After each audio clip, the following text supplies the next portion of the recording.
बिस्मिल्लाहिर्रहमानिर्रहीम। अस्सलाम वालेकुम। मैं हूं डॉक्टर सवद नाज, बॉटनी की लेक्चरर। आज मैं आपको फर्स्ट ईयर की टेक्स्ट बुक से चैप्टर 8 किंगडम फंजाई पार्ट 6 समझाऊंगी। लास्ट लेक्चर में मैंने आपको डिवीजन एस्कोमाइकोटा की डिटेल समझाई थी। आज के सेशन में मैं आपको कैरेक्टरिस्टिक्स ऑफ डिवीजन बेसिडियोमाइकोटा के बारे में बताऊंगी, फिर वेजिटेटिव स्ट्रक्चर एक्सप्लेन करूंगी और life cycle of basidiomycota explain करूंगी। Let's study the characteristics of division Basidiomycota.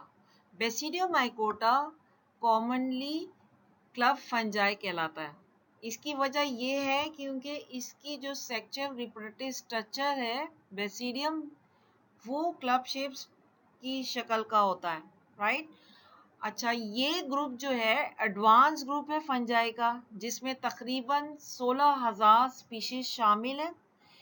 ये पैरासाइट्स भी होते हैं और सेप्रोफाइट्स भी होते हैं। इनके जो सेप्रोफाइटिक फंजाई है वो या तो ऑर्गेनिक सब्सटेंस पे ग्रो करते हैं या फिर वो डिकेइंग ट्री ट्रंक्स यानी गले सड़े ट्री ट्रंक्स पे ग्रो करते हैं, और कुछ जो है अपनी ग़िज़ा काऊ डंग से हासिल करते हैं।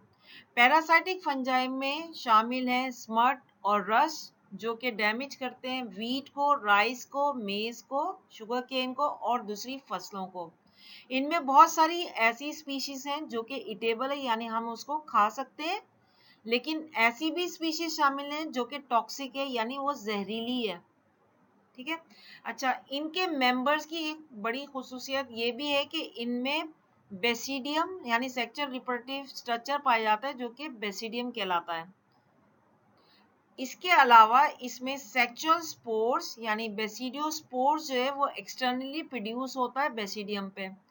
अब आप क्योंकि एस्कोमाइकोटा की लाइफ साइकिल भी पढ़ चुके हैं, वहां पे आपने देखा था जो एस्कोमाइकोटा में जो एस्कस बना था, राइट, उसके अंदर जो है एस्कोस्पोर्स फॉर्म हुए थे, ठीक है। यहाँ पे आप देखोगे लाइफ साइकिल बेसिडियोमाइकोटा की लाइफ साइकिल में कि इसमें जो है रिप्रोडक्टिव बॉडी यानी बेसिडियम के ऊपर की तरफ बेसिडियोस्पोर्स प्रोड्यूस होंगे, ठीक है। ये फर्क है दोनों के दरमियान। इनका अगर वेजिटेटिव स्ट्रक्चर अगर आप देखें तो आपको पता चलेगा कि माइसीलियम जो है वो सेप्टेट होता है और ब्रांच होता है। सेप्टेट का मतलब है इनमें पार्टीशन वॉल होते हैं, ठीक है।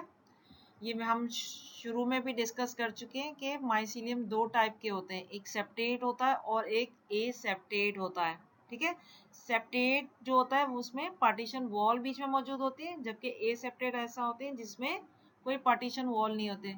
तो इनमें जो है वो सेप्टेट माइसीलियम पाया जाता है और ब्रांच होता है, और इनकी सेल वॉल जो है वो कंपोज होते हैं काइटिन से, ठीक।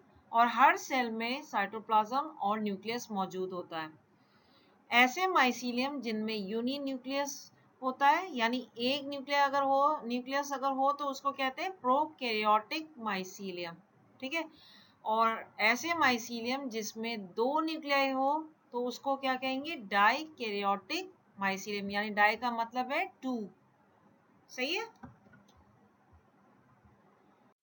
बेसिडियोमाइकोटा की लाइफ साइकिल जब स्टार्ट होती है जब टू डिफरेंट स्ट्रेन्स की हाइफी आमने सामने आ जाए, जैसे कि इस डायग्राम में आप देख सकते हैं कि दो मुख्तलिफ स्ट्रेन की हाइफी आमने सामने है, एक नेगेटिव मेटिंग टाइप की है और दूसरी पॉजिटिव मेटिंग टाइप की, ठीक है। और दोनों में हैप्लॉइड नंबर ऑफ क्रोमोसोम्स हैं, राइट, यानी यहाँ पे भी n नंबर ऑफ क्रोमोसोम है और यहाँ पे भी n नंबर ऑफ क्रोमोसोम है। तो हमेशा फ्यूजन जब भी होती है तो हमेशा फ्यूजन साइटोप्लाज्म की पहले होती है, यानी पहले प्लाज्मोगेमी होती है, ठीक है। तो यहाँ पे आप देख सकते हैं एक नेगेटिव मेटिंग टाइप की हाइफी है, दूसरी पॉजिटिव मेटिंग टाइप की हाइफी है, और इसके दरमियान जो हाइफी है वो है डाइकैरियोटिक माइसीलियम, ठीक है। इसका मतलब क्या है, इसमें जो न्यूक्लियाई है वो आप यहाँ पे देख सकते हैं कि दोनों एक साथ को एग्जिस्ट कर रहे हैं, ठीक है। सिर्फ साइटोप्लाज्म फ्यूज हुआ है, राइट।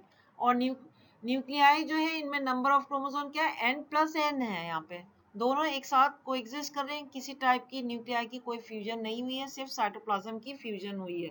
ठीक, इस हाइफी के ऊपर रिप्रोडक्टिव बॉडी बनती है जिसको हम कहते हैं बेसिडियम।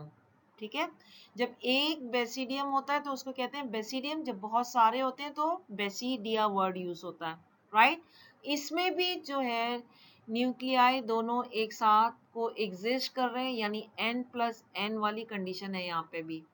ठीक, अच्छा, अब यहाँ पे आप इस डायग्राम में देख रहे हैं ये मशरूम है जिसके नीचे गिल्स मौजूद है, इसके अंदर ये रिप्रोडक्टिव बॉडी बेसिडियम इसके अंदर लाइन अप हुए हुए होते हैं। ठीक है, और ये मिलके एक फ्रूटिंग बॉडी बनाते हैं जिसको हम कहते हैं बेसिडियो कार्प, राइट। तो यहाँ पे सारे बेसिडियम जो है वो डाइकैरियोटिक, इनमें माइसीलियम होता है, और ये कंडीशन जो है वो क्या कहलाती है, हेट्रोकैरियोटिक कंडीशन। ठीक है, यहाँ पे सारे न्यूक्लियाई n+n वाली कंडीशन में है, राइट। सिर्फ यहाँ पे साइटोप्लाज्म फ्यूज हुआ है। इस स्टेप के बाद होती है फ्यूजन ऑफ न्यूक्लियाई जिसको हम कहते हैं कैरियोगैमी, राइट। इसके रिजल्ट में बनता है जाइगोट, जो कि जिसमें नंबर ऑफ क्रोमोसोम 2n होते हैं और ये डिप्लॉयड कहलाता है। ठीक है, यहाँ पे इस ये जो जाइगोट वाली कंडीशन है छोटे से अरसे के लिए होती है, उसके बाद ही स्टेप हो जाता है मियोसिस का। अब मियोसिस क्या होती है, मियोसिस ऐसी डिवीजन है जिसमें नंबर ऑफ क्रोमोसोम जितने मदर सेल में थे उसके आधे रह जाते हैं डॉटर सेल में, राइट। तो यहाँ पे 2n थे, तो अब इसके बाद हो जाएंगे n नंबर। ठीक है, तो इस एक न्यूक्लियाई से बन गए हैं रिजल्ट में 4 हैप्लॉइड न्यूक्लियाई। ठीक है, यहाँ पे डिप्लॉइड था और अब यहाँ पे हो गए 4 हैप्लॉइड न्यूक्लियाई। ठीक है, एक बेसिडियम के अंदर 4 हैप्लॉइड न्यूक्लियाई बन गए, इसी तरह सब बेसिडियम में 4 हैप्लॉइड न्यूक्लियाई होंगे। ठीक है, अच्छा, अब इसमें बेसिडियम का स्ट्रक्चर यहाँ पे एनलार्ज करके दिखाया गया है, राइट। इस बेसिडियम के ऊपर एजेस पे 4 स्टॉक्स बन जाते हैं, स्टिग्मेटा जिसको कहते हैं, राइट। इसके बिल्कुल एज पे ये 4 न्यूक्लियाई इस स्टॉक के थ्रू ट्रांसफर हो जाते हैं और फिर वो सराउंडेड हो जाते हैं साइटोप्लाज्म से और कवर्ड हो जाते हैं मेम्ब्रेन से जिसको हम कहते हैं बेसिडियोस्पोर, राइट। इस तरीके से 4 बेसिडियोस्पोर्स एक बेसिडियम के ऊपर बन जाते हैं। ठीक है, देखें ये एक बेसिडियम है, इसके ऊपर 4 बन गए, फिर ये दूसरा है बेसिडियम है, इसके ऊपर 4 बन गए। ठीक है, तो हर एक में हैप्लॉइड न्यूक्लियाई मौजूद होगा। ठीक है, समझ आ गई बात, यानी सब में n नंबर ऑफ क्रोमोसोम मौजूद है।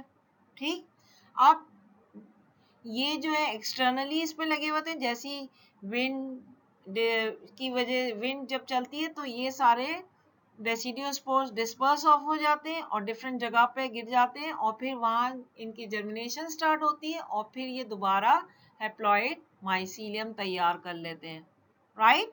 समझ आ गई, ये है complete life cycle of basidio mycota की।